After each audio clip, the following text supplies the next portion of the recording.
whatever report they come up with will still be subject to our approval on the floor of the House. Normally, to avoid rancor or disagreement in the face of the public, we hold what we call parliamentary meeting before the plenary. So that if there are disagreement, we disagree there. If there is need to box, you box there. Once we take a position, it will be foolhardy for anybody to go to the floor and disagree with that position. So that we will have a great level of decorum in the hallowed chamber. But on this fateful day, questions were asked about the composition of that tenders board. What the speaker said was he cannot remember who and who is involved. If we had discussed that matter there, we would have avoided what played out on the floor. So we went to the floor and discovered that quite a number of those who were in the fund management committee also featured in the tenders board. And that is like being the police and the suspect at the same time, or being the accountant and the auditor at the same time. And we said, no. Transparency is a key indicator of good governance. For us not to have mutual suspicion, this shouldn't be. Let us have another set of people. The state has even created a standard for us. The State Tenders Board is headed by the Commissioner of Finance. Since we have a chairman House Committee on Finance and Appropriation, he can chair that committee. And thank God he's not a member of the Fund Management Committee. Then there was disagreement.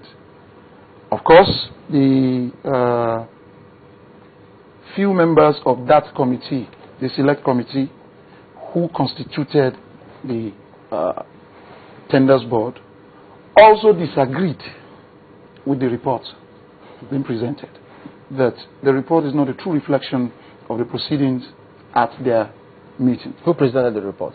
The chairman of the select committee is the speaker. Okay. The vice is the deputy. But because the speaker is in the chair, the vice, who is the deputy on the floor, will do the presentation on his behalf. So it was the deputy speaker who presented the report. Now it was time to vote over the report. Since the presiding officer refused to step down the report, it was now time to vote. And we all know the fraud behind voice vote. Voice vote is fraudulent. And that's why in advanced democracy, apart from the fact that you speak with your voice, you press a button before you, red or green. If it's green, it's yes. If it's red, it's no. So that they know where you are. And the report or result shows right in front of the presiding officer. But because practice in the legislature suspect the fraud behind voice vote, there's a provision in our standing order, Order 40, that permits any member who disagrees with the report or the result of a voice vote to call for actual voting, which we call division. And somebody called for division because we believe those of us who are against that report are more than those who are in support. The presiding officer refused and insisted that the constitution of the committee will stand. That was the genesis of the crisis. So when we came back the next time, of course, some of us left the chambers. How we left the chambers is also debatable. Because in the reasons being given for so because he says suspension, that they walked out. Yes. And that's an assault against the institution. Exactly. That's what he said.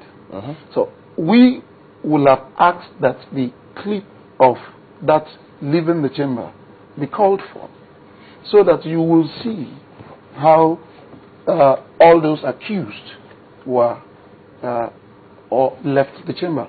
There was even one of us who did not leave the chamber at all. It was also added to the list of purportedly suspended people. All of that, like I said, was the genesis of the whole thing. But how did he leave the chamber? Exactly. The normal way for you to leave the chamber is, if the chamber is already, as in you have already called the plenary to order. If you come in, you take a bow and take your seat. If you are leaving at any point in time, you also take a bow and go. There's no rule that says you cannot leave at any time. Even when sessions Yes, on. you can. There's no rule that says you cannot leave. And the standing order suspect that because of the right of members to leave at any point in time, it is possible that people will leave to the point that there will be no more quorum on the floor. And that's why our standing order now says, at any point in time, there is no quorum on the floor. Anyone who is on the floor should point the speaker's attention to that, and adjournment should be immediately taken. So there's no rule that says you cannot leave the chamber. Okay, so you're talking about quorum on the floor, not quorum of the entire membership. Quorum is on the floor. Okay, on the floor. It's on the floor. Okay. And the quorum excludes the presiding officer. Okay. And quorum is usually 1/3 of the membership of the legislature. So that was the reason at the basis for the purported suspension. But be that as it may, when we had, by way of rumor, that suspension was being planned. Sorry, are you saying you bowed out before you... That's what I did. Okay. That's what I did. But can you say if the others did the same, those who also I wouldn't know. Everybody left at his own time. We didn't leave at the same time. Okay. And you left because you were displeased? With the refusal of the speaker to honor that order. Okay. I wasn't happy. I was not happy with that at all. So I left. And when we now had that suspension was being planned, we checked ourselves and saw that we're comfortable. So we're not bothered. There are two manners of suspension that can take place. If there's an allegation, we have a committee called the Committee on Ethics that is to look into the conduct of members if reported. That committee, if there are allegations, will sit, present its report. The report will be debated on the floor. And when the report is debated, of course, there will be amendments here and there. At the end of the day, there will be a decision by way of voting, whether the recommendations be upheld or jettisoned. That's option one. But the law also recognizes that there can be misconduct requiring immediate decision right on the floor, especially if a member is unruly as to halt proceedings right on the floor.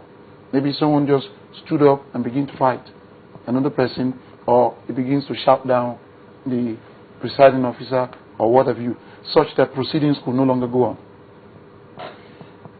At that point, the presiding officer will call for a decision to deal with that matter. Right there? Yes.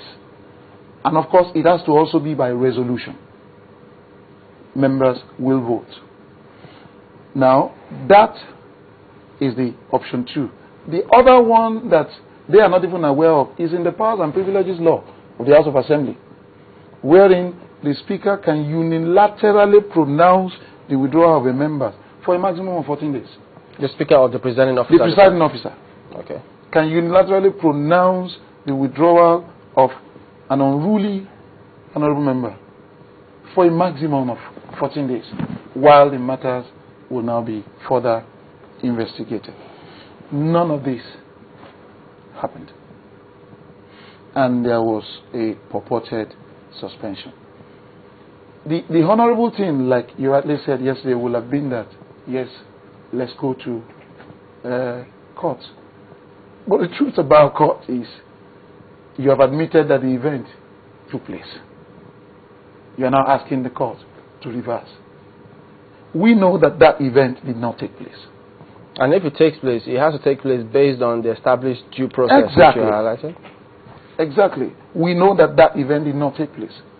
So, because now the doors have been opened to pandemonium, and suspension in the legislature is as good as your mandate taken away from you. you lose all your benefits, you lose the representation that you have for your people,